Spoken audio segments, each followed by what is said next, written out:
Hi అండి, అందరికీ నమస్కారం. నా పేరు చందన. నాకు నాన్నగారు లేరు. మా అమ్మకి లోకజ్ఞానం లేదు.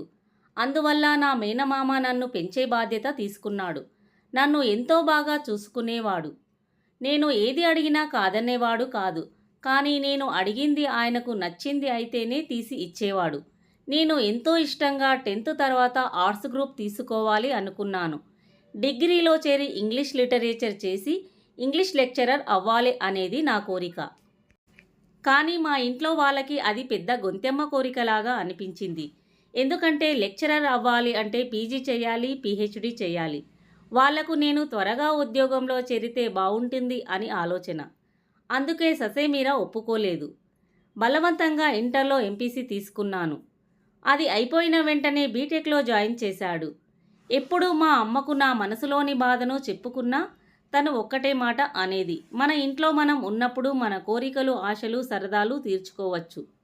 కానీ ఒకరి పంచాన బ్రతుకుతున్నప్పుడు వారు చెప్పింది మాత్రమే మనం చెయ్యాలి. అంతకు మించి అవకాశం మనకు లేదు. కాబట్టి వాళ్ళు చెప్పినట్లు విను అంటూ ఎప్పుడూ నాకు చెప్పేది. అమ్మ చెప్పిన ప్రతిసారి నిజమే కదా అనుకునేదాన్ని. చదువు అయిపోయాక హైదరాబాద్లో ఉద్యోగం వచ్చింది. 5 అంకెల జీతం. అక్కడే ఆఫీసులో పరిచయం అయ్యాడు రామ్. ఎంతో కలివిడిగా ఉండేవాడు. నా మనసులో ఉన్న భావాన్ని, బాధని అర్థం చేసుకున్నాడు. నేను చేయాలనుకున్నది ఎక్కడ ఉన్నా చేయవచ్చని నా ఆశకి ఊపిరి పోశాడు. అంతా బావుంది అనుకున్న సమయంలో ఉన్నట్టుండి అమ్మ నుండి పిలుపు వచ్చింది. ఏమైందో అని పరిగెత్తుకుంటూ వెళ్ళాను. కానీ అక్కడికి వెళ్ళేసరికి వాతావరణం చాలా వింతగా అనిపించింది. ఎప్పుడూ లేనంతగా చాలా హడావుడిగా అందరూ తిరుగుతున్నారు. ఏంటమ్మా ఉన్నట్టుండి రమ్మని పిలిచారు అని అమ్మను అడిగాను. అమ్మ ముఖంలో ఒక పక్క సంతోషం కనబడుతుంది, మరో పక్క బాధ కనబడుతుంది. మీ మామయ్య నీకు ఒక సంబంధాన్ని నిశ్చయించాడు. ఎల్లుండి నీ పెళ్ళి. అందుకే పెళ్లి కూతుర్ని మరీ పెళ్లి రోజు పిలిస్తే బాగోదని 2 రోజుల ముందు పిలిపించారు. అసలు అమ్మ ఏం మాట్లాడుతుందో అర్థం కాలేదు. తను అన్న మాటకి నా మెదడు మొద్దుబారిపోయింది. కనీసం నన్ను మాట అడగకుండా అబ్బాయి ఎలా ఉంటాడో కూడా నాకు తెలియదు. ఆ అబ్బాయిని చూడకుండా ఈ పెళ్ళి ఏంటి అని నా మనసులో ప్రశ్న తొలచి వేస్తుంది. అదే మాట అమ్మను అడిగాను. అప్పుడు అమ్మ చెప్పిన సమాధానం, ఏదో పని మీద ఫ్యామిలీ మొత్తం ఇండియాకి వచ్చారట. నిజానికి అబ్బాయి వాళ్ళంతా ఉండేది ఫారిన్లో. ఫోటోలో నిన్ను చూసి నా గురించి తెలుసుకొని అబ్బాయి వాళ్ళ నాన్నగారు ఈ పెళ్లి సంబంధం మాట్లాడడానికి ఇంటికి వచ్చాడట. మామయ్య వాళ్ళు వెంటనే ఒప్పుకున్నారట. వెంటనే పెళ్లి చేసుకొని నిన్ను తమతో పాటు తీసుకుపోవాలి అనుకుంటున్నారు అని. ఏదైతే అది అయ్యిందని మామయ్యని వెళ్ళి అడిగాను. మామయ్య, నేను మాటిచ్చాను, జరిగిపోవాల్సింది. ఇప్పటి వరకు చేసిన ఉద్యోగం చాలు. వెంటనే ఉద్యోగం మానేస్తున్నట్టు వాళ్ళకి రిజైన్ లెటరు పంపించు అన్నాడు. ఇక చేసేదేమీ లేక ఒప్పుకున్నాను. కానీ ఇంత కష్టపడి ఉద్యోగం సంపాదించుకోవడం ఎందుకు అనే భావన నన్ను కుదురుగా ఉండనివ్వలేదు. నా బాధ ఎవరికి చెప్పుకోవాలో అర్థం కాక రామ్కి కాల్ చేశాను.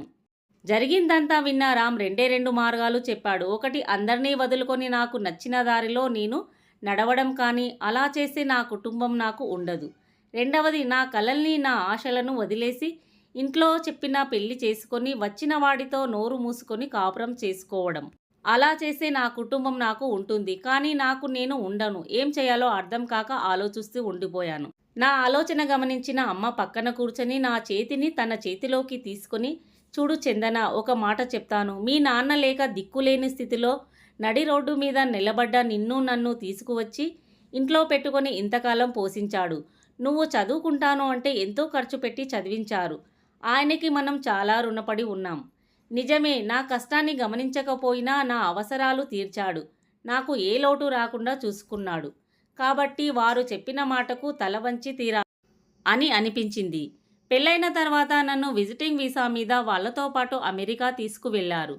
నన్ను విజిటింగ్ వీసా మీద తీసుకురావాల్సిన అవసరం ఏముంది? ఎలాగో పెళ్ళి అయిపోయింది.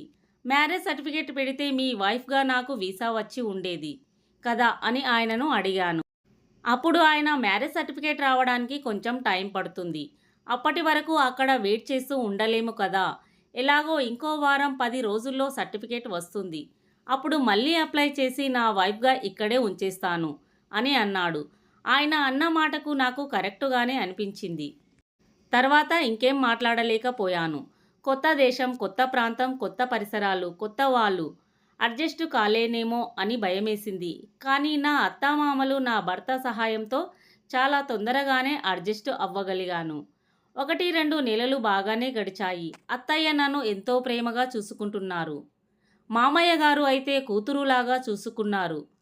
తెలియని తండ్రి ప్రేమ నా మామగారి దగ్గర దొరికింది అనుకున్నాను. ప్రతి చిన్న విషయానికి మామయ్య గారు నాకు సపోర్టుగా మాట్లాడేవారు. 4 నెలలు గడిచిపోయాయి.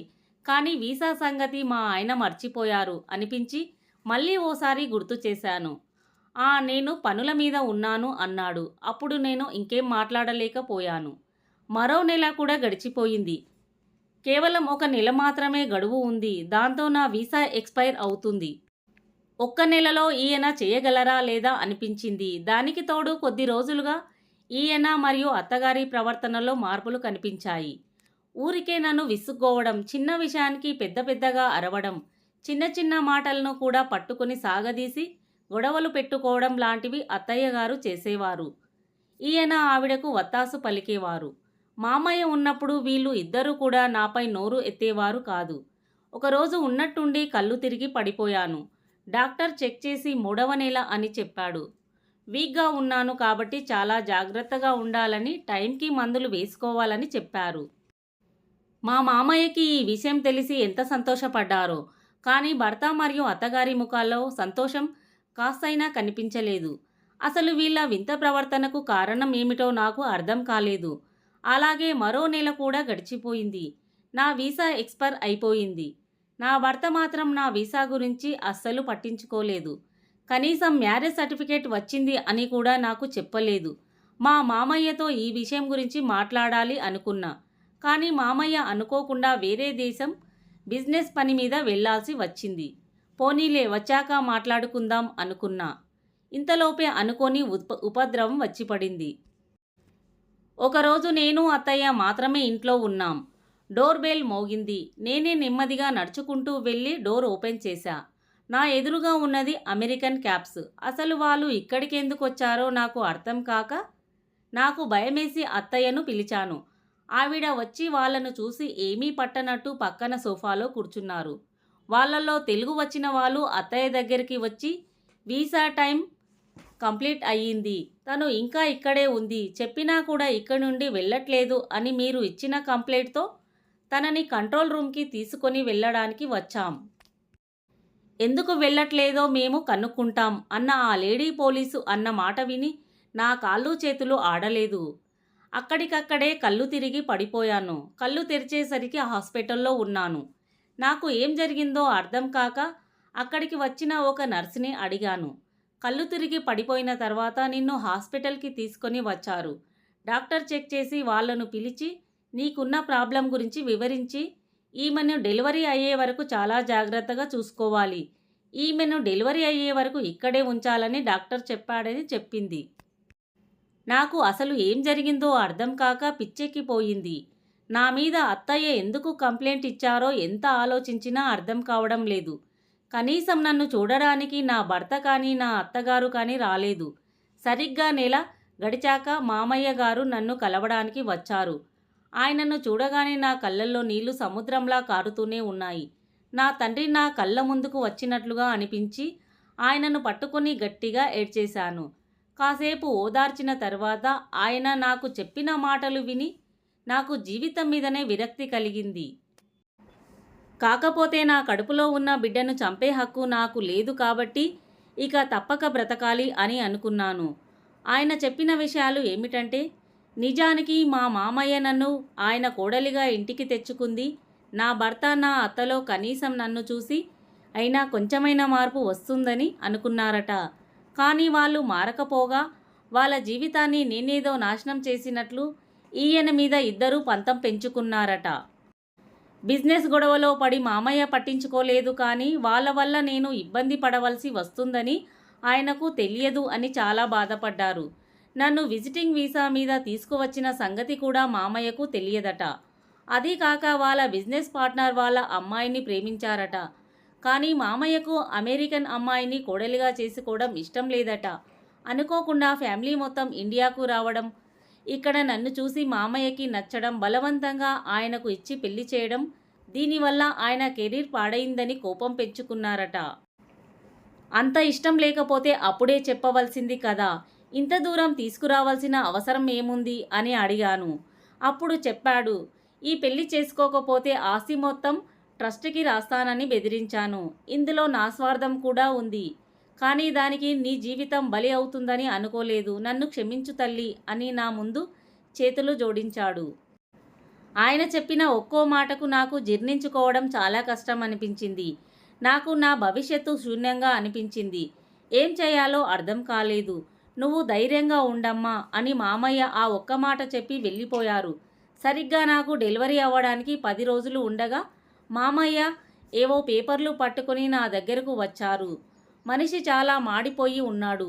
నేను మునుపు చూసిన దానికన్నా మనిషి చాలా తగ్గిపోయి ఉన్నాడు. ఆయన మొహంలో ఉన్న గంభీరత చెప్తోంది ఏదో చాలా పెద్ద నిర్ణయం తీసుకున్నారని. ఆ పేపర్లు నా చేతిలో పెట్టి సంతకం పెట్టమ్మా అన్నాడు. అవి ఏమిటి మామయ్య అని అడిగినా, నా మీద ఏమాత్రం గౌరవం ఉన్నా ఏమీ మాట్లాడకుండా వాటి మీద సంతకం పెట్టు తల్లి అన్నారు చాలా గంభీరంగా. నేను అవి ఏమిటో కూడా చూడకుండా వాటిపై సంతకాలు పెట్టాను. ఈ క్షణం నుండి నీకు అమెరికా పౌరసత్వం లభిస్తుంది అంటూ వెళ్ళిపోయాడు. ఆయన మాట్లాడిన మాటలు నాకు ఒక్క ముక్క కూడా అర్థం కాలేదు. నాతో చనువుగా ఉండే డాక్టర్తో అస్సలు ఏం జరిగిందని ఆవిడను అడిగాను. అప్పుడు ఆవిడ, మీ మామయ్య గారు నిన్ను ఆయన కూతురిగా దత్తత తీసుకున్నాడు అని చెప్పింది. నన్ను మామయ్య దత్తత తీసుకోవడం ఏంటి అని ఆశ్చర్యపోయాను. ఇంతలో డాక్టర్ గారు ఇంజెక్షన్ వేసి వెళ్ళారు. నాకు నొప్పులు రావడం మొదలయ్యాయి. కళ్ళు తెరిచి చూస్తే నా పక్కన ప్రశాంతంగా ఉయ్యాలలో పడుకొని ఉన్న నా కొడుకు కనిపించాడు. 10 నిమిషాలకి మామయ్య నా గదికి వచ్చారు. ఇప్పుడు ఎలా ఉందమ్మా, అంతా బాగానే ఉంది కదా, నీకు కొడుకు పుట్టాడు, చాలా సంతోషంగా ఉంది. ఇక నువ్వు ఏ దిగులు పెట్టుకోకు, అంతా మంచే జరుగుతుంది, అంతా నీకు మంచే చేశాను, నీకు ఎలాంటి కష్టం కలగకుండా నేను చూసుకుంటాను అని ధైర్యం చెప్పారు. తర్వాత 10 రోజులకు మామయ్య హాస్పిటల్కు వచ్చి నన్ను ఇంటికి తీసుకువెళ్ళారు. ఇంట్లో చూస్తే ఆయన అత్తయ్య లేరు. మరోపక్క మామయ్య నన్ను దత్తత తీసుకున్నారని చెప్పారు. ఇప్పుడేమో మా అమ్మాయి వచ్చి ఇంట్లో ఉంది. 10 రోజుల తర్వాత మామయ్య ఏవో డాక్యుమెంట్స్ తెచ్చి నాతో సంతకాలు పెట్టించారు. ఆ పేపర్లు చదివి నాకు మతిపోయింది. ఇక తట్టుకోలేక అడిగాను, ఏమిటి మామయ్య ఇది? ఆఫీసులో నేను ఎండీగా ఛార్జ్ తీసుకున్నట్లు పేపర్స్ రెడీ చేశారు. అసలు ఇప్పుడు ఇదంతా అవసరమా? ముందు ఆయన అత్తయ్య ఏమయ్యారో చెప్పండి. నేను వచ్చినప్పటి నుండి వాళ్ళు అసలు కనిపించడం లేదు. మీరు కూడా ఏమీ చెప్పట్లేదు. మీరు చెప్పినప్పుడే విందామని ఎదురు చూశాను. కానీ ఇప్పటి వరకు మీరు నోరు విప్పడం లేదు. ముందు ఏం జరిగిందో చెప్పేదాకా నేను వీటిపై సంతకాలు పెట్టను మామయ్య అని మొండికేశాను. అప్పుడు ఆయన, నీ భర్త అదే నా కొడుకు, వాడికి డబ్బు పిచ్చి, వాడు అడిగినంత డబ్బు నేను ఎప్పుడూ ఇవ్వలేదు. దానికి కారణం వాడు డబ్బును ఎక్కువగా జల్సా చేస్తాడు. మీ అత్తగారు కూడా అంతే. ఇంతకాలం వాళ్ళను నేను భరిస్తూ వచ్చింది కేవలం మా ఇంటికి ఒక వారసుడు కావాలని. నా కొడుకుకి భారతదేశమన్నా భారతీయులు అన్నా పెద్ద మంచి అభిప్రాయం లేదు. కానీ నాకు భారతదేశానికి చెందిన ఆడపిల్లని కోడలిగా తెచ్చుకోవాలి అని ఇష్టం. అందుకు మీ ఆయన, మీ అత్తయ్య ఒప్పుకోలేదు. నా మాట వినకపోతే ఆస్తి మొత్తం గవర్నమెంట్ ట్రస్ట్కి రాసిస్తానని భయపెట్టాను. ఇక తప్పక నీతో పెళ్లికి ఒప్పుకున్నారు. సమర్థవంతురాలివైన నీ మూలంగా అయినా వారిలో మార్పు వస్తుందని అనుకున్నాను. కానీ నీ జీవితమే నాశనం అయిపోతుందని ఊహించలేకపోయాను. అందుకే దానికి ప్రాయశ్చిత్తం చేయాలి అనుకున్నాను. కోడలిగా నీకు అన్యాయం చేశాను. కానీ కూతురిగా నిన్ను దత్తత తీసుకొని నీకు న్యాయం చేయాలి అని నిర్ణయించుకున్నాక నీ భర్త అత్తయ్య దానికి వ్యతిరేకించారు. అది నేను ముందే ఊహించాను. నా భార్యను నీ కూతురిగా ఎలా చేసుకుంటావు అని నీ భర్త చాలా బీభత్సం సృష్టించాడు. అయితే నిన్ను భార్యగా ఒప్పుకోమని చెప్పాను. అందుకు వాడు ససేమిరా అన్నాడు. దానికి కారణం కూడా ఉంది. నా బిజినెస్ పార్ట్నర్ అయిన ఫారూక్ నా నుంచి విడిపోయి వేరే బిజినెస్ స్టార్ట్ చేసి ఎంతో ఎత్తుకు ఎదిగాడు. అతని కూతురు జెనిలియాతో వీడు ప్రేమలో పడ్డాడు. తనకు ఎదుగుదల ఉంటుందని, తన అవసరాలకు డబ్బు దొరుకుతుందని జెనిలియాను పెళ్లి చేసుకోవడానికి నిర్ణయించుకున్నాడు. అందుకే వాళ్ళిద్దరినీ ఇంటి నుండి బయటకు పంపించాను. ఇప్పుడు నా బిజినెస్ బాధ్యతల్ని నీకు అప్పగించి హ్యాపీగా ఇంట్లో నా మనమడితో ఆడుకోవాలి అనుకుంటున్నాను. ఇకపోతే మీ అమ్మగారు అంటావా, అక్కడ ఎలాగో బానిస బ్రతుకి. అదేదో ఇక్కడికి వస్తే నీకు తోడుగా ఉన్నట్లు ఉంటుంది. నాకు ఇంట్లో ఒక మనిషిని మనిషిగా చూసే వ్యక్తి ఉన్నట్లు ఉంటుంది అని తీసుకొచ్చాను అని చెప్పి నా వైపు చూశాడు. అంతా విన్నా నాకు మెదడు పనిచేయలేదు.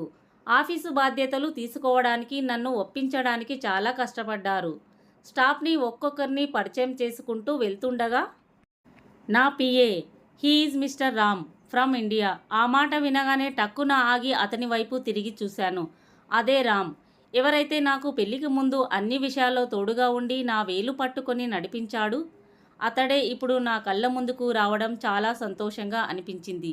అతను ఇలా నా ఆఫీసులోనే పనిచేయడం చూసి నిజంగా నమ్మలేకపోయాను. రామ్, నువ్వేంటి ఇక్కడ అని అడిగాను. మన విషయం తెలిసి మీ మామయ్య మన పెళ్లి చేయడానికి నన్ను ఇక్కడికి తీసుకొని వచ్చాడు. ఆ మాట వినగానే మామయ్యని సారీ నా తండ్రిని తలుచుకొని నా కళ్ళల్లో నీళ్లు తిరిగాయి. ఫ్రెండ్స్, ఈ స్టోరీ మీకు నచ్చితే ఒక లైక్ చేయండి. అలాగే మీకు ఈ స్టోరీ ఎలా అనిపించిందో తప్పకుండా కామెంట్ చేయండి. ఇలాంటి స్టోరీల కోసం మా ఛానల్ని సబ్స్క్రైబ్ చేయండి. Thank you.